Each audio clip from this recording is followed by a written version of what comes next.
السلام عليكم.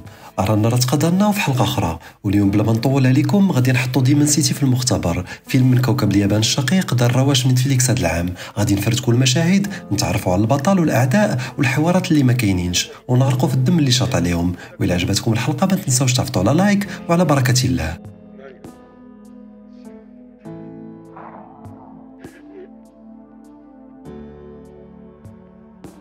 الفصل الأول، المقدمة والجريمة. في أول مشهد من الفيلم، سقطات جون ويك ديالهم كيدخل بشجاعة وكينفذ عملية في اليوكوزا بلا صداع، إضاءة مظلمة، موسيقى غادية مع نفسية الشوارع، وكيقطع يد زعيم اليوكوزا. المشهد كيورينا هدوء القاتل، الحب والسكات.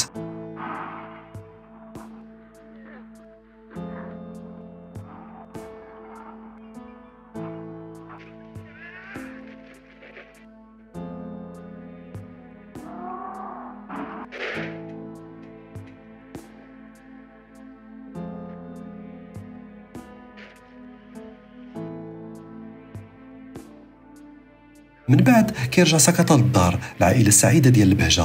هذا اخر نهار ديال العنف، كيقولها لمراتو ايو وكيضحكوا على بنتهم ريو. سو كيوت، شي بركه د الايموشن. عين ساكاتا كترمش، كيدخل للدوش وكيدوش، وكنشوفو كيهبط شويه ديال الدموع مع الماء ديال الدوش، باغي يودع الماضي مسكين. سيناريو غير متوقع زعما. هنا كتبدا الهويه ديال ساكاتا كتبان بحال مازال ما فهمنا. الراجل اللي باع العنف باش يشري السلام. يا سلام. القتل والصراع، الدخول المفاجئ. ساكاتا كيخرج من الدوش وكيلقى خمسه ديال الرجال جالسين عنده في الصالون ومغطين وجوههم بماسكات اوني تقليديه، شادين مراتو وبنتو وكيهدوه. الا ما تهناش غادي يقتلوهم قدامه، ولكن ساكاتا الفرعون ما كيتهناش. كيقتلوا مراتو ايو هي الاولى، كطيح على دماغها. ريو بنتو كتجري، وجري يا بنتي راه باك فان ديال جون ويك. ساكاتا بحال الاسطوره غادي يدير جدار بشري باش يحميها، ولكن طلقوا عليها الرصاص وبلا رحمه. من بعد ساكاتا براسو غادي يضربوه بقرطاسه في راسو، وغيفيق مغطي بالدم سبحان الله. غيكون مضروب في الدماغ الحديدي ديالو، وتخلى عليه الجميع يا ولداه. هادشي هو الكوكو كريستو، القتل البارد بلا اي ذنب. ساكاتا كيولي ضحيه وحيده، والقتل الحقيقي دابا هو دماغه ماشي غير الجسد.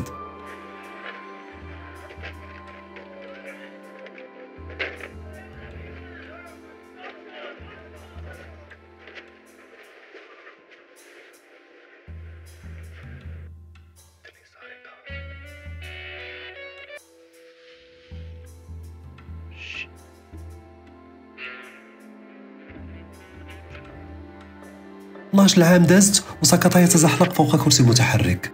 ضروري يدوز الوقت في هذا النوع ديال الافلام باش نقولوا باللي راه هادشي حقيقي وواقعي. نشوفوا ساكاتا في مستشفى عقلي ديال الناس اللي كيضربوهم في دماغهم وما كيموتوش. كرسي متحرك وعينين مكتوب عليهم الانتقام ثم الانتقام.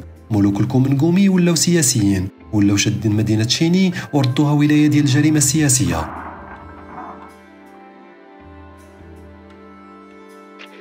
في السبيطار واحد معاهم كنعرفوه معاهم حتى هو لابس الماسك. سهله، جاي مع وسيله باش يقتلوا ساكاتا نهائيا، زعما هو اللي عنده الحل. ولكن ساكاتا كيفيق فجاه وبدون سابق انذار. كيخنق المهاجم في الاول بصفايه ديال الدم، ومن بعد كيكمل عليه بفوطه.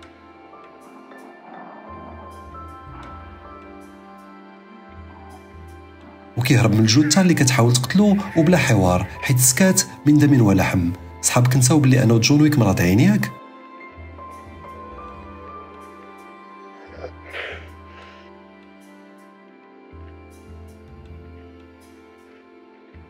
الشر الحقيقي ما كيموتش، كيتخبى تحت القرطاسه اللي بقات في دماغه، ومن بعد كيرجع باش ياخذ قرطاس اكثر.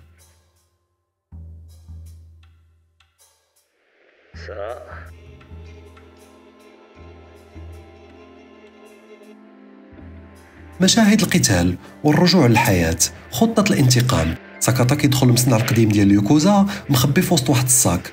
كيعاود يركب على الماكينه ديالو، وهاد المره مسلح بجنوي كبر من هذاك اللي كان عنده، وكيبدا حرب شوارع.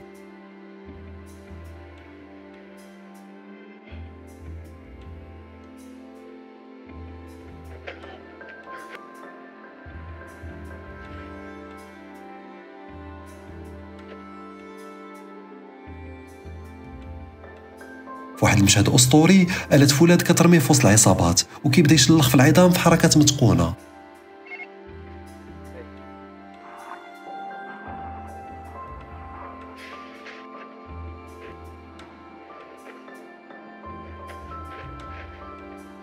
وفي الساحه القديمه المواجهه مع سونوهارا عمده المدينه اللي ما عرفناش علاش حتى هو لابس الماسك كتمطط وكتولي فيلم بوحدها حتى كتقهمك بالتقنيات القتاليه واللياقه البدنيه والسي جي اي. ساكاتا كيشلط في الاذرع والاكتاف وكاع الضربات عندها معنى وشكل عرفوا غير هو المخرج.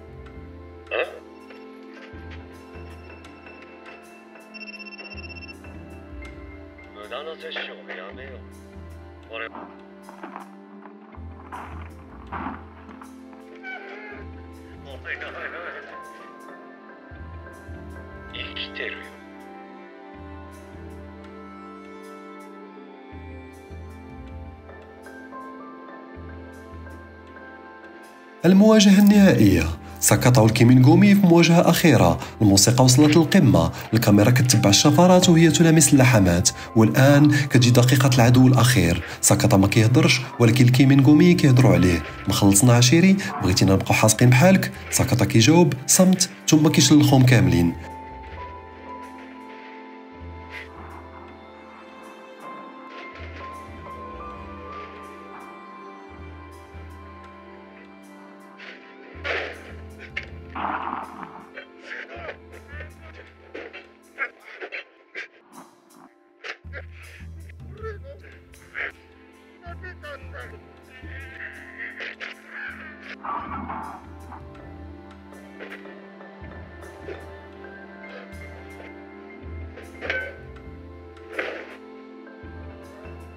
العدو الأخير ناوتو تاكيناكا الزعيم الرئيسي والسياسي المرموق في المدينة. كطول المواجهة بيناتهم حتى كيركب ليه ساكاتا مقدة في راسو وكيطيح وكيبقى جثة هامدة.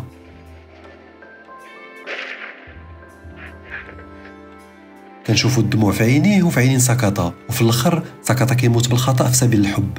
الكاميرا كتطول في الترافلينغ، صوت العصافير في الخلفية وبحال السلام باغي يرجع سبحان الله.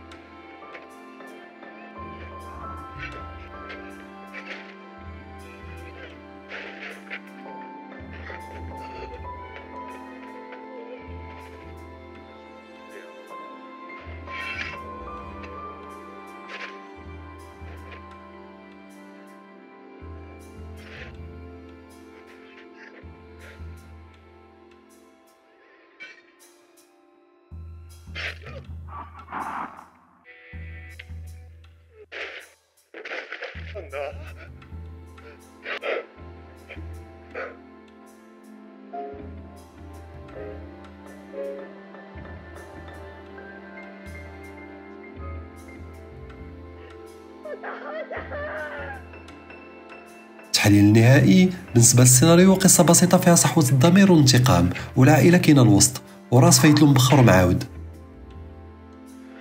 من نقاط الضعف الفلاش باكات كانت قليلة باش تزيدنا التعاطف مع عائلة ساكاتا.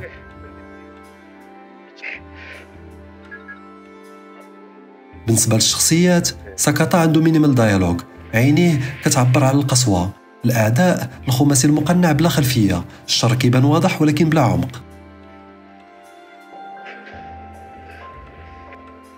بالنسبة للتصوير مشاهد الأكشن في السبيطار والمصنع كانت قوية، ستايل نيو نوار عطاها إضافة. المؤثرات البصرية كتعاون في المشاهد القتالية ولكن في بعض حركات سي جي آي كانت مفروشة بزاف.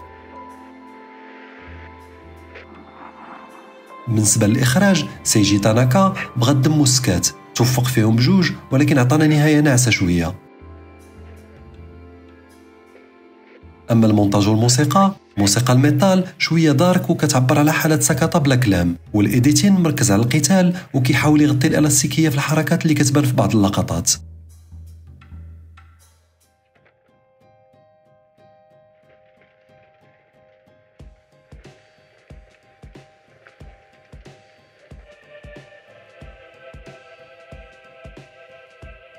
هل تنقيط نهائي 6/10. الناس اللي بغاو حرب فيها الجاج وضايات ديال الدم يقدر يعجبهم، اللي بغاو قصه عاطفيه او سخن عليهم راسهم وقالوا نتفرجوا فيه مع العائله غير يعولوا على النكير. وعلى راي واحد خونا في ريديت: take it for the action not the storyline. في ديمن سيتي عندك آلة انتقام ديال الرجل محبط، دوكيومونتير على الدم كيفاش كيخرج من الجسم ولكن بلا روح.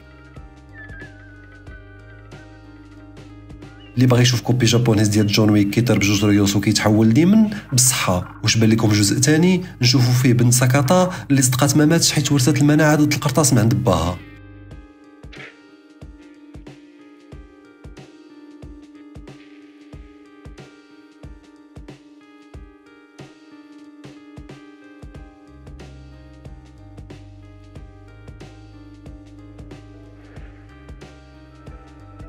واش عجبكم الاخراج بلا حوار؟ قولوا لنا في لي كومونتير، بارطاجيو الحلقه وما تنساوش اللايك وسبسكرايب باش نكملوا في هادشي اللي عجبكم.